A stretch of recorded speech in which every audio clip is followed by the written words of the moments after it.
প্রিয় দর্শক, আপনারা একটি ভিডিও দেখেছেন, যে ভিডিওটিতে আপনারা দেখতে পাচ্ছেন যে শাহজালাল বিমানবন্দরে একজন প্রবাসীকে মারধর করা হচ্ছে। তবে আমার আজকের এই ভিডিওটি হচ্ছে যে প্রবাসীকে আসলে কি মারধর করা হয়েছে এবং কে আগে প্রথম কার গায়ে হাত তুলেছেন।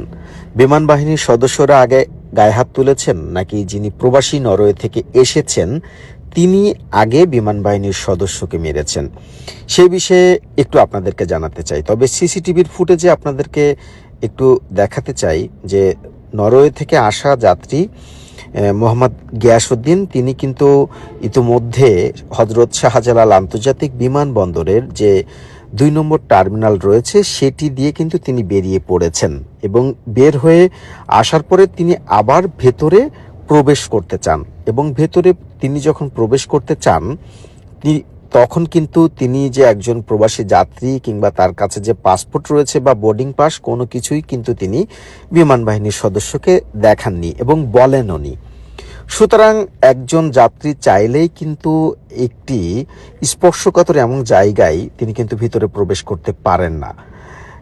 যখন আপনারা ভিডিওতে দেখতে পাচ্ছেন যে নরওয়ে থেকে আসা মোহাম্মদ গিয়াসউদ্দিন, তিনি কিন্তু এখন ভেতরে প্রবেশ করতে চাচ্ছেন, কিন্তু বিমান বাহিনীর সদস্যরা তার কাছে জানতে চেয়েছেন যে আপনি কেন ভেতরে যাবেন। তখন তিনি উচ্চস্বরে কথা বলতে শুরু করেন এবং বিমান বাহিনীর সদস্যের উপরে এই যে এখন দেখতে পাচ্ছেন যে তিনি প্রথমেই কিন্তু আক্রমণ করলেন।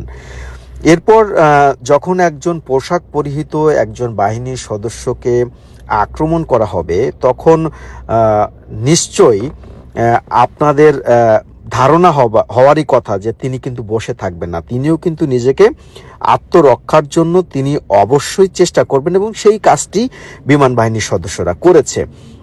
এবং আপনাদেরকে আরও একটি বিষয় সম্পর্কে জানাতে চাই, সেটি হচ্ছে পুরো হজরত শাহজালাল আন্তর্জাতিক বিমানবন্দরে ২৭টি সংস্থা কাজ করে এবং সেই ২৭টি সংস্থার কিন্তু সিসি ক্যামেরা রয়েছে। আপনারা ইতিমধ্যে যে ভিডিওটি দেখতে পাচ্ছেন সেই ভিডিওটিতে আপনারা স্পষ্ট ক্লিয়ার যে নরওয়ে থেকে আসা যাত্রী মোহাম্মদ গিয়াসউদ্দিনকে কোনোভাবে ঠান্ডা করা যাচ্ছে না। তিনি কিন্তু আঘাত করার পরও তিনি প্রতি মুহূর্তে কথা বলে যাচ্ছেন।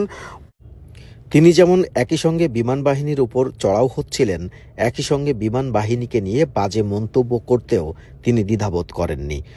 এমনকি হজরত শাহজালাল আন্তর্জাতিক বিমানবন্দরে ৫ আগস্টের পর থেকে পুরো বিমানবন্দরের নিরাপত্তায় রয়েছে বিমান বাহিনীর সদস্যরা এবং এই বিমান বাহিনীর সদস্যদের কারণে শাহজালাল বিমানবন্দরে যে কোনো ধরনের ঘটনা ঘটার সম্ভাবনা নেই বললেই চলে। প্রথমত, নরওয়ে থেকে আসা এই যাত্রী যেমন নিজেকে একজন প্রবাসী বলে তিনি পরিচয় দেননি এবং একই সঙ্গে তার কাছে পাসপোর্ট রয়েছে সেটিও তিনি যেমন বলেননি, একই সঙ্গে তার কাছে বোর্ডিং ব্রিজের পাস রয়েছে সেটিও তিনি জানাননি।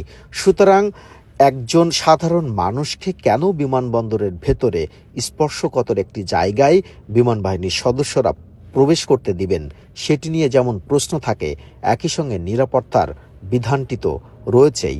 সুতরাং যাদের দেখার দায়িত্ব নিরাপত্তা, তারা কিন্তু অবশ্যই নিরাপত্তা নিয়েই সবসময় কাজ করবেন। সুতরাং এখানে প্রথম যে ভিডিওটি আপনারা দেখেছেন প্রবাসীকে মারধর করা হয়েছে, কিন্তু সেখানে কিন্তু বিমান বাহিনীর সদস্যকেই আগে আঘাত করা হয়েছে। সুতরাং প্রথমে যদি ইউনিফর্ম পরিহিত যে কোনো আইন শৃঙ্খলা বাহিনীর সদস্যকে আঘাত করা হয় তিনি বসে থাকবেন না, তিনিও নিজের আত্মরক্ষার জন্য চেষ্টা করবেন। এখানে সেটিই করা হয়েছে।